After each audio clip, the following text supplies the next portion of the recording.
Assalamualaikum warahmatullahi wabarakatuh. Hari ini kita membahas tentang ibadah sunnah dalam Islam.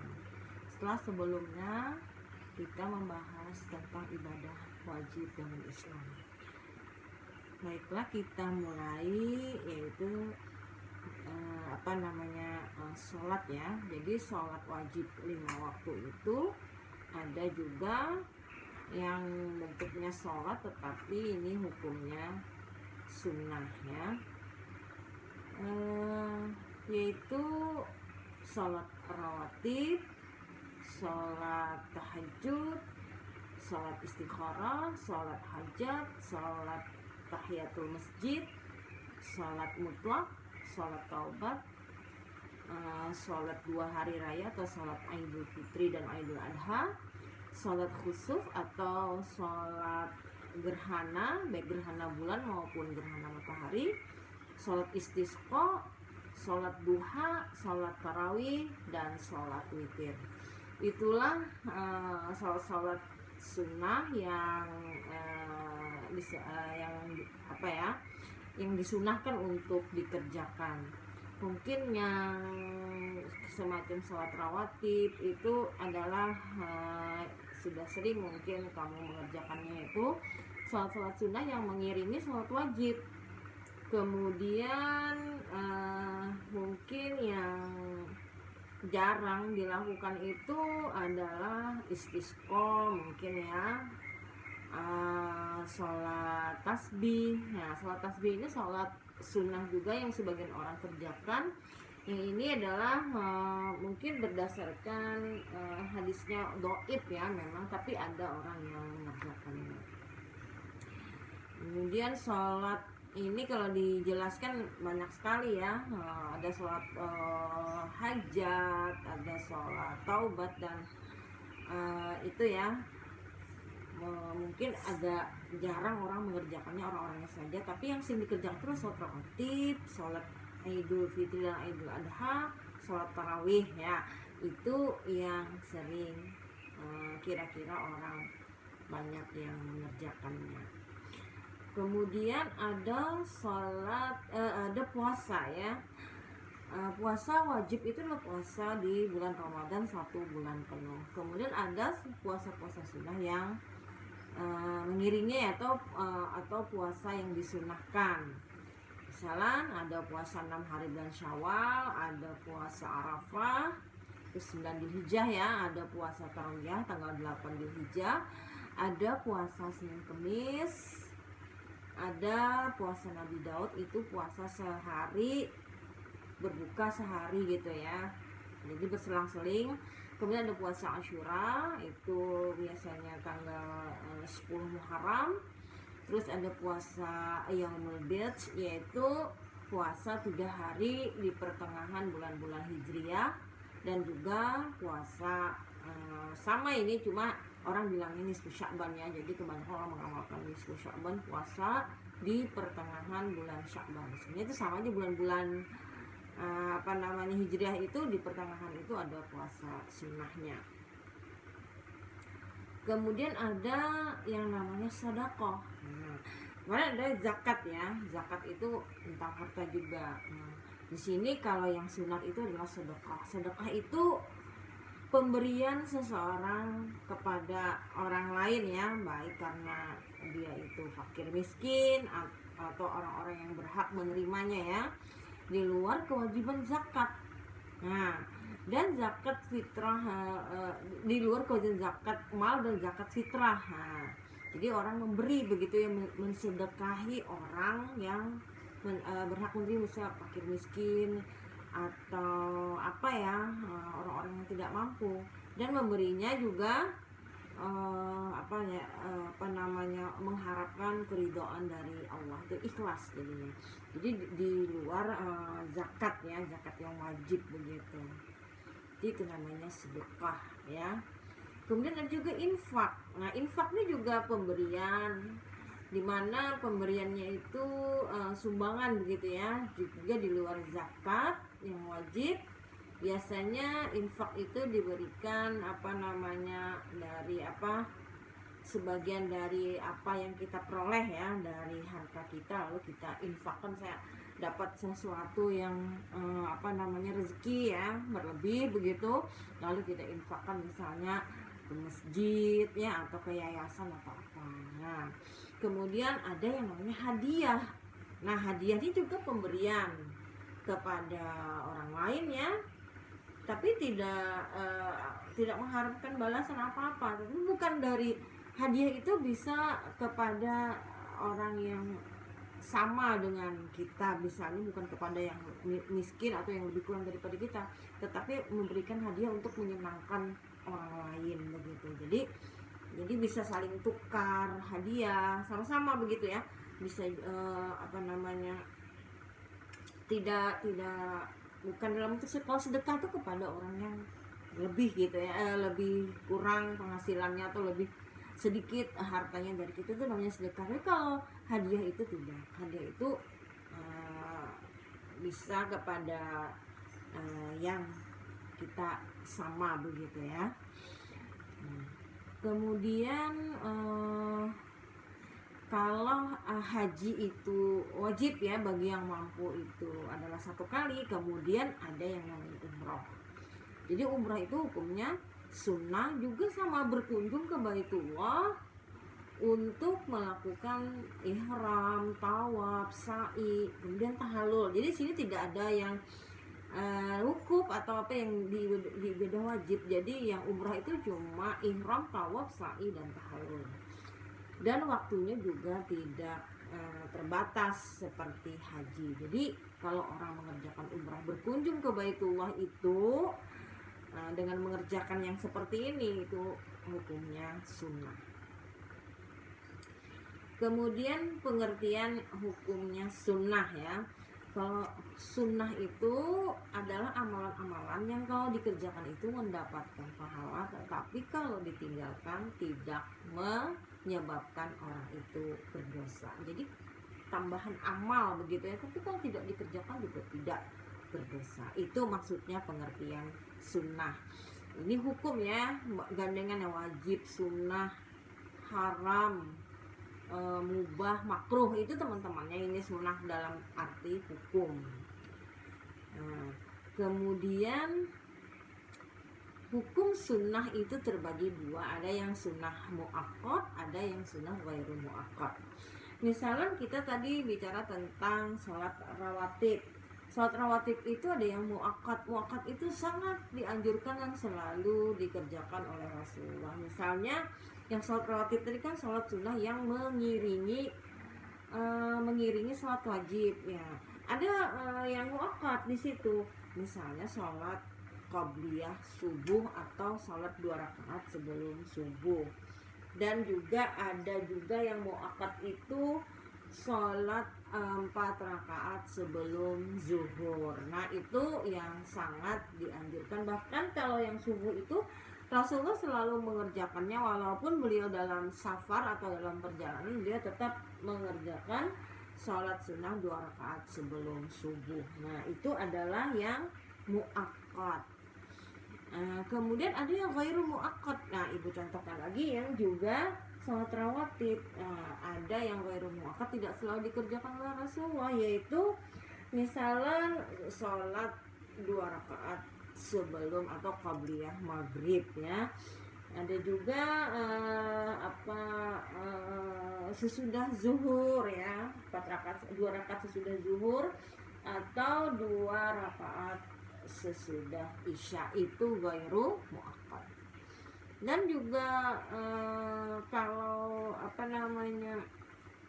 puasa juga ada yang mungkin yang selalu dikerjakan oleh Rasulullah, misalnya Senin Kemis gitu ya. Nah itu muakkad gitu, sholat sunnah muakkad. Nah puasa sunnah muakkad. Kemudian ada ibadah sunnah itu penyempurna ibadah wajib. Jadi ada 3 tafsiran para ulama tentang hukum sunnah ini ya. Yang pertama adalah ibadah sunnah yang satu kelompok dengan ibadah wajib. Nah itu contohnya tadi sholat rawatib tadi. sholat rawatib itu ada sholat wajibnya terus diiringi, itu sama ya, dia satu kelompok dengan ibadah wajib, sama gitu sholat isya diiringi dengan sholat rawatibnya atau sholat wajib lainnya. Yang kedua adalah ibadah sunnah yang satu jenis dengan ibadah wajib. Misal orang puasa wajib itu kan di bulan Ramadan, kemudian ada yang lupa dia mengerjakan itu ya, ada punya utang begitu karena di bulan Ramadannya nggak puasa entah apa, dia lupa gitu hitungannya karena tidak bisa menghitungnya itu. Maka orang supaya sempurna begitu puasa wajibnya itu, lalu dia mengerjakan puasa sunnah begitu, tidak dihitung berapanya, tapi puasa sunnahnya itu sebagai penyempurna apa-apa yang dia mungkin lupa hitungan tidak puasanya di bulan Ramadan itu. Kemudian ada ibadah sunnah yang tidak sekelompok dengan ibadah wajib. Nah, tidak sama begitu satu kelompok, tetapi dia penyempurna. Misal orang sholat sholat sunnah jadi penyempurna puasa. Itu misalnya yang tadi juga puasa Ramadan itu disempurnakan dengan sholat tarawih di malam harinya. Nah, jadi begitu ya. Jadi puasa wajib Ramadan itu disempurnakan dengan sholat tarawih di malam harinya. Nah, itu adalah ibadah sunnah sebagai penyempurna ibadah wajib. Kemudian ada lagi ibadah sunnah yang baik untuk dibiasakan begitu ya. Jadi ibadah-ibadah sunnah yang wajib untuk dibiasakan atau diamalkan. Misalnya memenuhi hari dengan membaca Quran ya. Jadi kalau baca Quran itu kan dua, ada yang baca sebagai ibadah, ada yang baca sebagai belajar. Tapi dua-duanya itu kalau kita niatkan sebagai ibadah, maka dia bernilai ibadah, maka hukumnya dapat hukum sunnah begitu. Kemudian berzikir secara lisan atau berzikir secara hati. Jadi kita kalau setiap satu berzikir, kalau kita lisankan zikirnya itu juga sunnah. Kemudian melakukan sholat sunnah ya tadi sudah ya. Apalagi sholat tahajud begitu ya. Sholat tahajud itu sholat sunnah muakkad. Bahkan itu ada dalilnya yang sangat kuat di dalam Al-Quran. Di surah Al-Isra ayat 79 sampai 80 ya. A'udzubillahi minasyaitonirrajim. Wa minal laili fatahajjat bihi nafilatan laka asa yab'ataka rabbuka maqaman mahmudan. Dan pada sebagian malam hari sholat tahajudlah kamu sebagai suatu ibadah tambahan bagimu. Mudah-mudahan Tuhanmu mengangkat kamu ke tempat yang terpuji. Jadi kalau sholat tahajud itu sangat kuat dalilnya, yaitu Al-Quran. Kemudian bisa juga dengan sholat sunnah yang lain, yaitu sholat duha ya, bisa diamalkan ya. Nah, dibiasakan. Sholat duha itu ada di dalam hadis qudsi ya. Hadis qudsi itu hadis yang merupakan firman Allah yang redaksi susunan kalimatnya dari Rasulullah. Sini Allah berfirman, wahai anak Adam, rukuklah atau sholatlah kamu pada awal siang atau duha 4 rakaat. Maka aku akan mencukupkan kebutuhanmu sampai sore. Hadis riwayat Tirmizi. Nah, bisa kita membiasakan ke diri kita sendiri. Nah, hukumnya sunnah, tapi kita bisa membiasakan atau merutinkan, mengkontinyukan untuk diri kita sendiri. Kemudian wirid mungkin ya al-maksurat kalau bisa dilakukan ya terus menerus begitu, atau bisa juga dibaca lah, dibiasakan begitu. Kemudian umroh kalau mampu sih umroh, kalau mampu, kalau kan itu kalau mampu, ibadah kalau mampu ya. Kemudian bersalawat atas Nabi, kita selalu baca Allahumma sholli ala Muhammad di dalam kita di waktu luang-luang kita. Nah, itu bisa untuk dibiasakan. Kemudian perbuatan di luar ibadah yang bisa diniatkan sebagai sunnah atau sebagai ibadah ya. Dia antara lain di luar ibadah ya, mungkin bangun subuh ya. Dia biasakan bangun subuh itu kalau kita niatkan sebagai, kan akan sholat subuh juga, jadi kita membiasakan sholat subuh. Kemudian bersiwak, harus bersih terus ya. Berwudu, berwudu tuh sih ibadah sih, karena dia gandengan dari untuk sholat ya. Tapi mungkin bersiwak di sini yang di luar ibadah. Kemudian bicara sopan, itu kan niatkan ibadah, bicara yang baik. Kemudian tidur menghadap ke kanan, makan dan minum dilakukan dalam keadaan duduk begitu ya. Nah, kita niatkan itu ibadah, kita niatkan itu ya ibadah gitu, supaya dia mendapatkan nilai atau mendapatkan pahala. Kemudian mengucap salam ketika bertemu dengan orang, kemudian bangun subuh tersenyum begitu ya, jangan muka memberut terus, tetapi biasakan untuk tersenyum. Terus ada lagi ibadah-ibadah sunnah yang lain ya, seperti akikah. Jadi bersyukur ketika mendapatkan bayi. Jadi itu sunnah bagi orang tuanya, untuk sunnah muakkad itu ya, untuk melaksanakan akikah atau menyembelih kambing. Kemudian kurban pada hari Idul Adha, itu juga sunnah muakkad, dilakukan bagi yang mampu ya. Jadi ada begitu ya,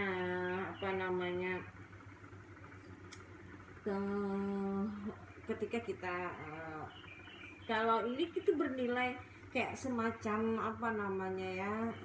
hukumnya sunnah begitu ya, tapi dia termasuk ibadah atau muamalah ya.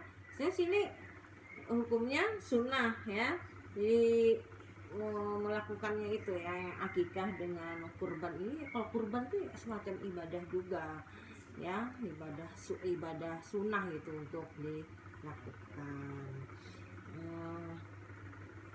Memang kalau pembahasan untuk satu-satu, misalnya sholat sunnah, sholat apa tadi ya, itu nanti bisa kamu buka rukun ya, bukunya begitu ya. Misal kalau mau ikut sholat sunnah gerhana ya, ketika gerhana datang, kamu bisa sholat sendiri atau sholat berjamaah. Kalau sholat berjamaah nanti dipandu, tapi kalau dipandu oleh imamnya begitu ya. Tapi kalau sholat sendiri, kamu bisa buka apa ini yang harus dilakukan ketika sholat gerhana atau sholat istisqa ya. Istisqa tuh sholat minta hujan. Kalau tidak salah, kalau sholat gerhana itu rukuknya 2 kali ya, 2 rakaat itu rukuknya 2 kali begitu. Jadi ketika gerhananya muncul, kita langsung sholat. Jadi sholat yang sunnah yang jarang dilakukan itu biasanya ada pemandunya untuk melaksanakan sholatnya itu ya. Tapi untuk sholat-sholat yang sering kita lakukan itu sudah sudah biasa. Seperti ketika masuk masjid, langsung sholat, jangan duduk dulu, langsung sholat 2 rakaat itu berarti sholat tahiyatul masjid. Jadi kalau sholat sunnah itu intinya di luar sholat wajib, tapi harus juga ada tuntunannya dari Islam atau dari Rasulullah mengerjakannya. Demikian juga soal ibadah-ibadah yang lain seperti puasa dan juga sedekah, infak dan hadiah lain. Oke, itu saja yang dapat Ibu sampaikan. Terima kasih. Assalamualaikum warahmatullahi wabarakatuh.